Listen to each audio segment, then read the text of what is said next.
Hello everyone, this is Chris, and when looking through the hundreds of seeds to show off inside of YouTube, I usually look for some of the seeds with some of the rarest commodities. Whether it be a double Stronghold or a 7-eye vendor seed, I always look for something that people might not have seen too often before. And today's seed, which is on screen right now, has some rare commodities which you've probably seen before, but has one which I'm almost certain that you have not seen before. We'll get to that eventually, but first off, let's talk about the spawn point, which is right here and right on the edge of a snow tundra biome, which is always a very important thing. If you are dealing with a snow tundra, you'd always want to be spawning on the edge of it, because then you have the option of just going elsewhere and not have to worry about snow. But in case you do go inside of it, then you do have this lovely little village right here. Now, villages by spawn, not usually the rarest thing you can expect inside of seeds, but the rare thing about this village is that it is a snowy tundra village. So yeah, in case you do want some snowy tundra villagers or something like that, then this is definitely the village to head to. But I definitely recommend you head to this village anyways, because if you dig yourself right at these coordinates, right down about 20 or so blocks, then you will eventually end up inside the Stronghold. So yeah, we basically have a Stronghold spawn seed, because, you know, spawn was, where was it? It was just over there, and you have to walk about 50 or so blocks, dig down about 20 or so blocks to get yourself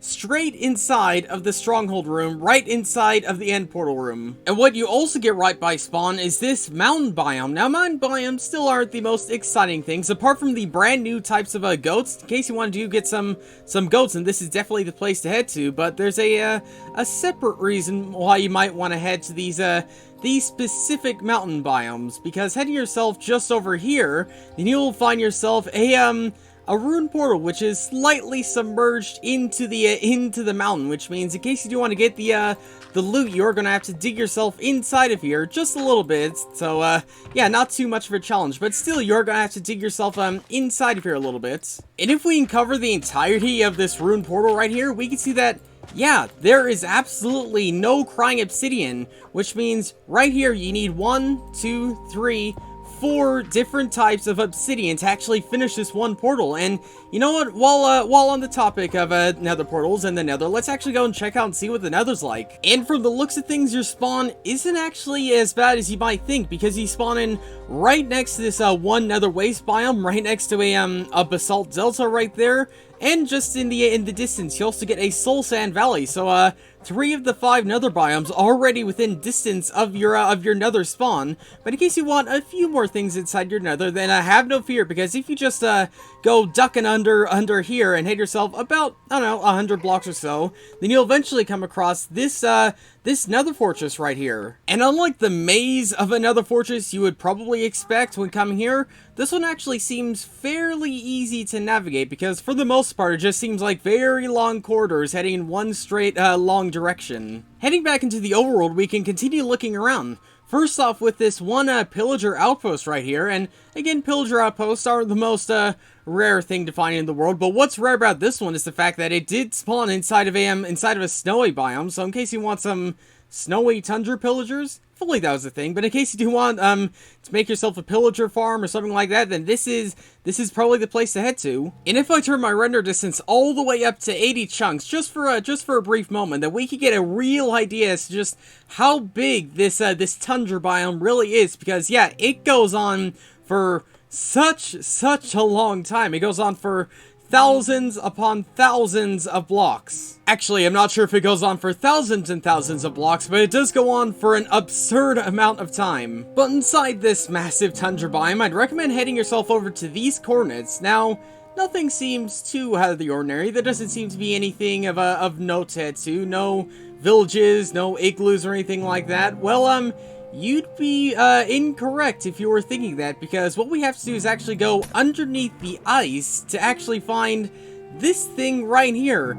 Yeah, it's a submerged underwater igloo. Something I have never seen in any Minecraft seed pretty much ever. So yeah, I don't know exactly how useful this is or something like that, but yeah, underwater igloos. Never Never would have expected to see one, but here we are. And here's the even crazier thing. When hanging inside of here, it actually has the underwater, not underwater, the underground laboratory room thing. So making this igloo even rarer than what it already is. And if I had to try and explain how this actually managed to happen, my best guess was that the igloo was meant to generate on top of the ice, but I guess because it's maybe transparent or something like that, that meant it had to generate a little bit lower on the seabed or on the riverbed. So yeah, very strange, very rare, and a very different experience on finding igloos than what you would normally expect. And because Caves and Cliffs is still fairly new, I think you might want to check out some of the underground things,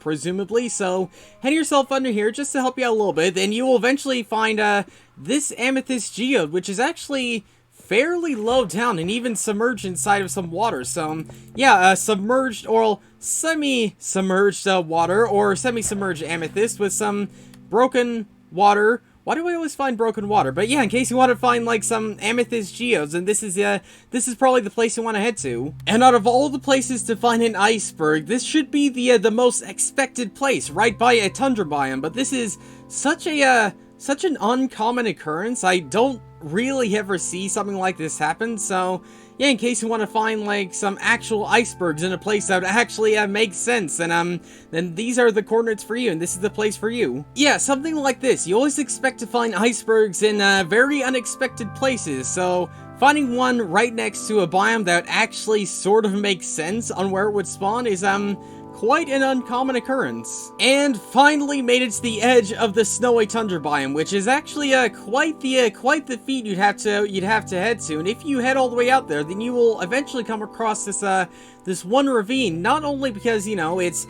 pretty low down, you get the lava center down here. Not only does it have some sand in here, but you probably saw it, it also has a mine shaft down here. So again, in case you do want to find yourself some glowberries or something like that, then this is also a place to head to, though there's probably closer ones to spawn than the one I'm showing you right here. But you know, you could always have a chance of finding some things of worth out here, such as something that almost directly mirrors spawn. First off, we have this one village hitting itself right here, and right next to it we have a rune portal, which just so happened to spawn on top of a mountain, which, as you remember, was almost exactly the same as what we saw at spawn. The only difference is that, first off, this one has a bit of crying obsidian, and it's not quite as submerged, so this one might be the ideal one in case you're not worried about going too far. And yeah, actually, this one might actually be a really ideal one, because in case you are lucky enough to get some obsidian from that chest, then